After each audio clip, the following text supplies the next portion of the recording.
नीलम देवी के लिए पवन सिंह का इतना इमोशन देखने के बाद मन में ये सवाल आया कि क्या सच में पवन सिंह को नीलम देवी से इतना ही प्यार था कि ये सिर्फ नौटंकी है, ये सिर्फ इमोशनल पॉर्न है। नहीं छोड़ेंगे नहीं, इस वीडियो में जवाब ढूंढने की कोशिश करेंगे कि आखिर 3 महीना में ऐसा क्या हो गया कि पवन सिंह के साथ रहने से ज़्यादा बेहतर नीलम देवी ने मौत को चुन लिया, मौत को। ठीक है, रो धो के 2-4 मिनट के लिए किसी को इमोशनल बना के अपने फेवर में आप सिंपैथी ले सकते हैं, लेकिन सच तो ढूंढा जाएगा और आज पूरे दुनिया को बताया जाएगा नीलम देवी से पहले आपका कहाँ कहाँ कांड था, बाद में क्या क्या कांड हुआ, चैप्टर 2 में आप किस फेरा में पड़े हुए थे, चैप्टर 3 में आपको प्यार को लेके, संतान को लेके क्या क्या प्लान है, आज सब कुछ डिकोड करेंगे और जानेंगे भैया कि आपको कितना प्यार था नीलम देवी से और उस समय तो याद नहीं आ रहा था और अभी काहे इतना याद आ रहा है। तो फिर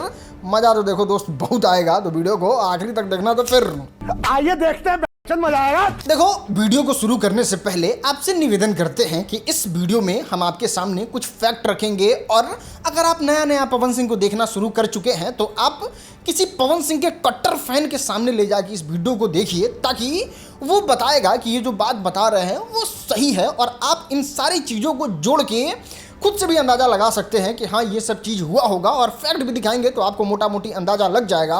और फिर इस वीडियो के बाद आएगा पवन सिंह का नया एप्स्टीन फाइल। देखो, शुरू से शुरू करते हैं, तब आपको मज़ा आएगा और तब आपको सारा चीज़ समझ में आएगा। फिल्म के सेट पे जब नया पवन सिंह उभरना शुरू हुए थे तब वो मिले थे रीना रानी से। रीना रानी भी बिहार की रहने वाली थी और फिल्म के सेट पे जब इन लोगों का फिल्म लंबे समय तक चलता है तो दोनों लोगों को प्यार हो जाता है। लगता है कि हम लोग एक दूसरे के लिए ही तो बने हैं, अरे हम लोग एक दूसरे के बिना रह ही नहीं सकते हैं। और फिर प्यार जो है वो परवान चढ़ता है और फिर पवन सिंह को पता चलता है कि मैं जिस रीना रानी से प्यार कर रहा हूँ उसका तो पहले से डिवोर्स हुआ पड़ा है और उनकी एक बेटी भी है। लेकिन कहते हैं ना, प्यार अंधा होता है। पवन सिंह कहते हैं 20 से लेकर 25 की जवानी होकर आनंद को अलगे हो बाबू। उस आनंद में इतना सराबोर रहते हैं कि पवन सिंह आओ देखते हैं न ताओ सीधे जाते हैं और रीना रानी से शादी कर लेते हैं। लेकिन पवन सिंह राजपूत जाति के ठहरे, समाज वाले ठहरे, परिवार वाले ठहरे। जैसे ये खबर परिवार में जाता है भूचाल मच जाता है और परिवार वाले इस चीज़ को एक्सेप्ट ही नहीं कर सकते हैं कि एक तलाकशुदा से हमारे बबुआ सुपरस्टार पवन सिंह ब्याह कर लिए, वो भी तलाकशुदा की एक बेटी है। माँ पहुँचती है, भाई लोग पहुँचते हैं, हाई वोल्टेज ड्रामा होता है, कहानी लंबा चलता है और फिर डिसाइड ये किया जाता है कि इस बात को ज़्यादा खींचते नहीं हैं, ज़्यादा लंबा नहीं करते हैं। आप तलाकशुदा थी, हमारा आपका शादी हुआ, इसके लिए आपको जो भी हर्जाना है वो दिया जाएगा। और मुंबई में जहाँ पवन सिंह रहते थे वहाँ पे एक फ्लैट खरीद के देते हैं, कुछ पैसा देते हैं और वो चैप्टर वहीं ख़त्म हो जाता है। लेकिन कहानी में ट्विस्ट उस समय आता है कि अब पवन सिंह को छोड़ा नहीं जा सकता है, क्योंकि ये जब तलाकिया से शादी कर लिया, जब डिवोर्सिया से शादी कर लिया, एक लड़का की माँ से शादी कर लिया, तो फिर किसी के साथ कुछ भी कर सकता है। और फिर फैमिली वाले डिसाइड करते हैं कि पवन सिंह के जे बड़का भाई के बियाह भइल बनू ओकरे छोटकी बहनिया से पवन सिंह के शादी करा दिया जाए। अब पवन सिंह जो है वो एक दिल टूटने की वजह से, क्योंकि पहली बार पवन सिंह को प्यार ऑफिशियली तौर पे, इंटरनेट तौर पे उन्हीं से हुआ था और वो टूटा और फिर घर लाया गया तो फिर साली से बातचीत कराया गया। रिपोर्ट इंटरनल कुछ जानकार ये भी बताते हैं कि लड़की जो है वो शादी करना नहीं चाहती थी, लेकिन फिर भी पारिवारिक दबाव कहिए, उस समय बहुत पुराना टाइम था, इतना लड़की सब एडवांस में नहीं हुई थी और फिर पवन सिंह का जो है वो शादी नीलम देवी के साथ करवा दिया जाता है। और फिर क्या था, नीलम देवी को लेके पवन सिंह चले आते हैं मुंबई। अब समझो, शादी का बस 3 महीना बीता था, मतलब बस 90 दिन। 90 दिन में शादी जो है वो एकदम गोल्डन पीरियड में होता है। लड़की अपना बेस्ट देने की कोशिश करती है, लड़का अपना बेस्ट देने की कोशिश करता है और यहाँ पे पता ना लड़का को कौन भूत सवार था, पता ना लड़का किस तरीके से नीलम देवी को मेंटली टॉर्चर करता था, किस तरीके से वो 3 महीना उनके लिए नरक बना दिया था, किस तरीके से वो अपने आप को उस कंडीशन में रखी हुई थी कि उनका एक एक मिनट काटना मुश्किल हो गया था। क्या पुराने प्यार का भी इन्फ्लुएंस दिख रहा था नीलम देवी को अपने लाइफ में। क्या वो अपने फ्यूचर को पूरे अच्छे तरीके से प्रिडिक्ट कर ली थी कि अगर इस आदमी के साथ रहते हैं तो क्या होता है, और फिर इन सारे चीज़ों का समरी बनाते हुए नीलम देवी जो है वो एक डिसीजन लेती है। डिसीजन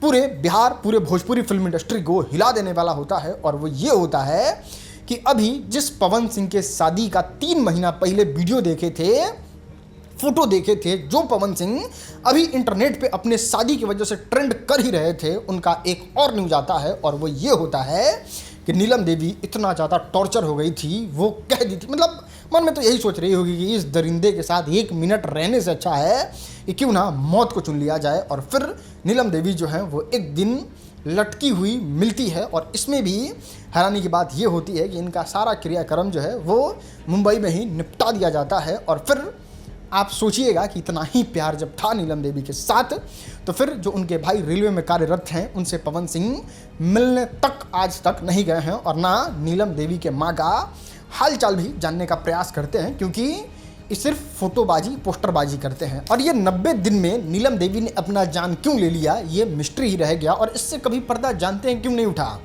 क्योंकि नीलम देवी जो थी वो पवन सिंह के बड़े भाई के पत्नी की बहन थी।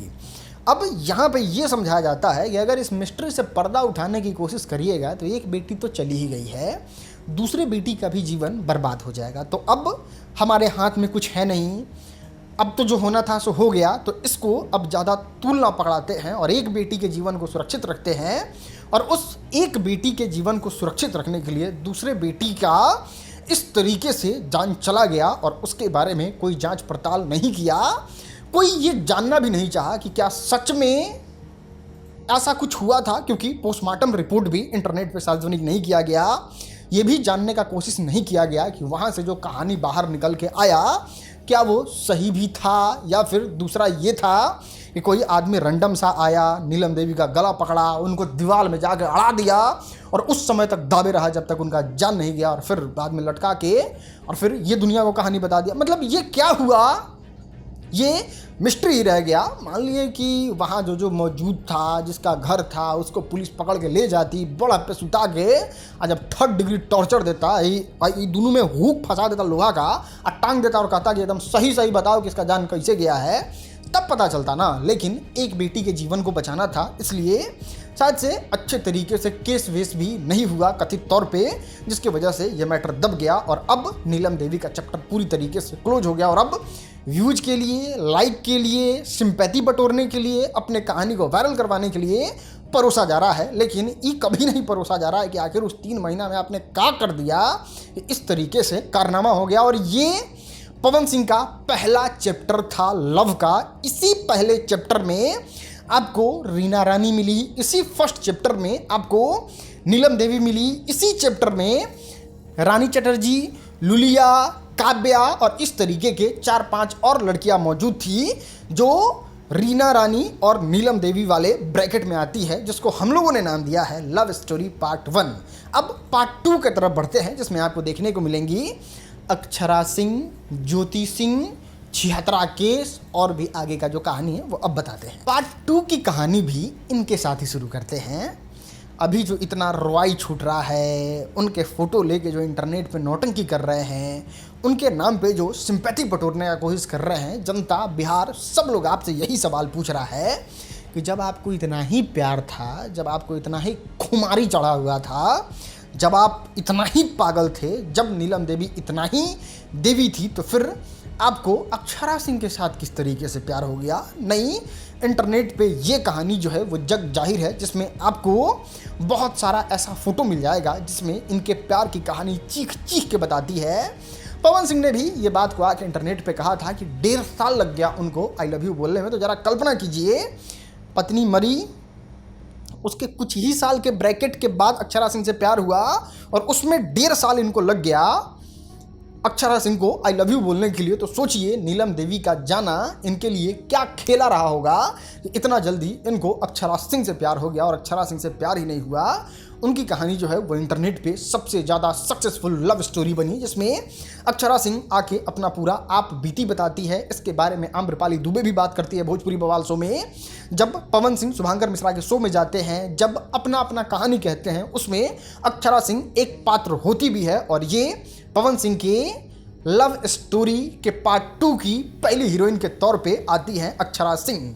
ये कहानी एकदम पार्ट 1 की तरह सिमिलर है। जिस तरीके से एंट्री रीना रानी का हुआ था, उस तरीके से पवन सिंह को प्यार जो है वो अक्षरा सिंह के साथ होता है। लेकिन फिर इस कहानी में ट्विस्ट आ जाता है, और ये ट्विस्ट जो है वही राजपूती रंगदारी का, समाज का, रुतबा का और नाम का।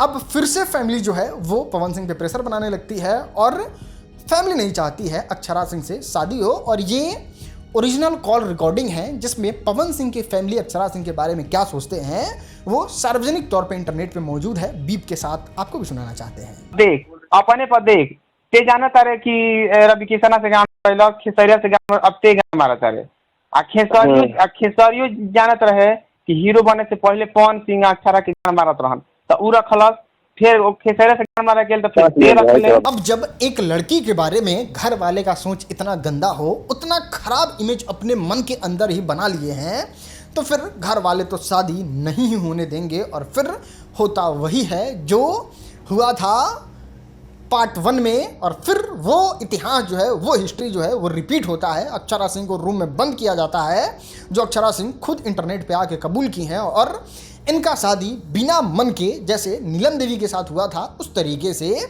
ज्योति सिंह के साथ करवा दिया जाता है। और ये है उस समय का शादी का ओरिजिनल तस्वीर।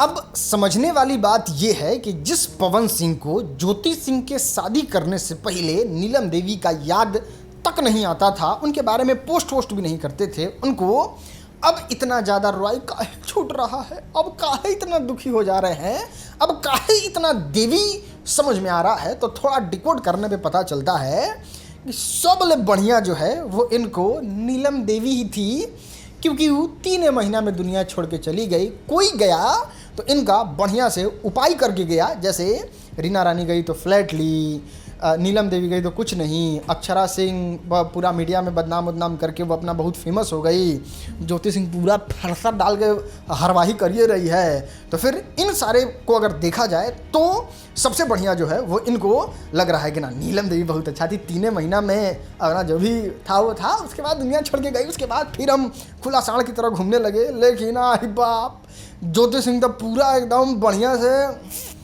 दौनी पे दौनी कर रही है।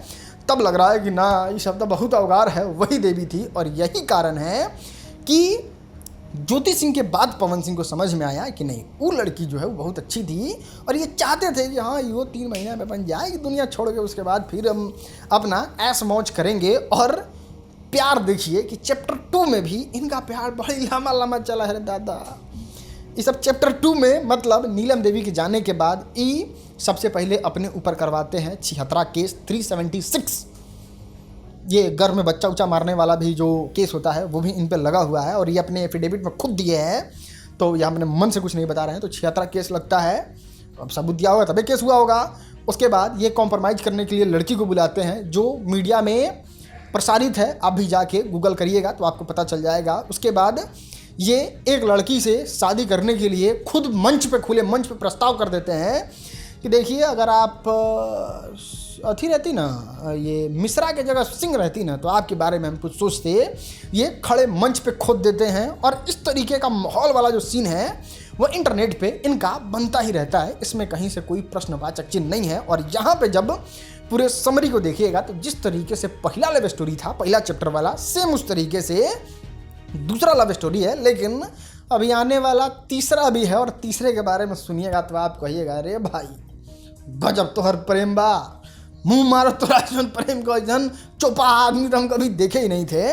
नहीं, अब पार्ट 3 को जब डिकोड करिएगा तब आपको पता चलेगा कि ये गए हुए थे भोजपुरी बवाल शो में। राधे माँ जब कहती है कि तुमको 45 के उम्र में लड़की मिलेगी, तब पूरा एकदम पानी पानी हो जाता है कि अब 45 साल के उम्र में मर्दी मिलेगी, जो सुख भोगना था भोगे, जो क्रांति करना था किए, जो मजा लेना था लिए। अब जीवन जो है वो 45 साल के बाद एकदम चैन से जिएंगे, मेहरारू करेंगे और कोई अपनी बेटी देगी जिससे पवन सिंह का संतान उत्पन्न होगा और फिर ये सारा पाप का मुटरी जो है खत्म हो जाएगा, नया सिरे से चैप्टर चलेगा। और ये पवन सिंह ही गील नहीं है, इनकी मम्मी भी फुल अप्रोच के मूड में है। यहाँ पवन के घर तो बसना चाहिए, पवन के एक बार और ब्याह तो होना ही। जो मैंने डायरेक्ट तो नहीं बोली है, लेकिन कहते हैं कि कुछ ऐसा जुगाड़ लगाओ कि वो घर बस जाए।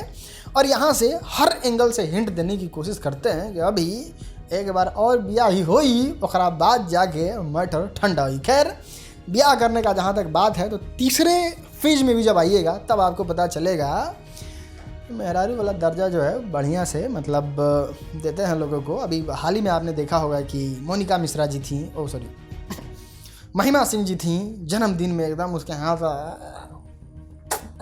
केक खा रहे थे, उनके बहन का ब्याह करवा रहे हैं। सुनने में आया है आप पूरा फॉर्चूनर में गिफ्ट दिया जाएगा इसी साल के लास्ट में। और इस तरीके से इनका पूरा लव स्टोरी का जो वाक़या है वो है। और यहाँ पे ये समझ में नहीं आता है कि उनके जीवन में दूसरी लड़की रीना रानी के बाद अगर कोई थी तो नीलम देवी थी। अगर सच में इतना ही प्यार कर रहे होते, सच में आप कैरेक्टर के अच्छे होते, सच में आपका नियत साफ होता तो सारा दुनिया को साइड कर दीजिए। आपको अक्षरा सिंह से प्यार नहीं होता, आप ज्योति सिंह से शादी नहीं करते, हाँ सब मान लिए कि गलत है, झूठ है, बकवास है, सब आपको बदनाम करने के लिए किया गया है। वो खोद नहीं थे, वो AI वाला वीडियो था, वो दारू के झोंक में आप बोल दिए थे कि हाँ आप मिश्रा के जगह सिंह रहती, तो सब झूठ मान लिए। आप मोनिका मिश्रा के हाथ से केक खाए, उसको भी झूठ मान लिया। आप कॉम्प्रोमाइज़ करने के लिए लड़की को बुलाया, उसको भी झूठ मान लिए, मीडिया झूठ बोल दिया होगा। लेकिन अक्षरा सिंह से प्यार होना ये बताता है कि आपका ये इमोशन नहीं, इमोशनल पॉर्न है। और ये फोटो लेके सिर्फ आप सिंपैथी ले रहे हैं, सिर्फ आप नौटंकी कर रहे हैं। उम्मीद है पूरा बायोडाटा और लव ट्री आपको समझ में आ गया होगा। दूसरों को भी समझाइए, वीडियो को शेयर करिए और ऐसे फालतू इमोशनल फूल बनने का कोशिश मत करिए, क्योंकि बेवकूफ़ बनाने वाले हजारों लोग हैं, सच बताने वाले सिर्फ राजन सिंह को। तो सब्सक्राइब कर लो, सिर्फ हम नहीं हैं, बहुत लोग हैं। जिसका अच्छा लगे सबका देखो दोस्त।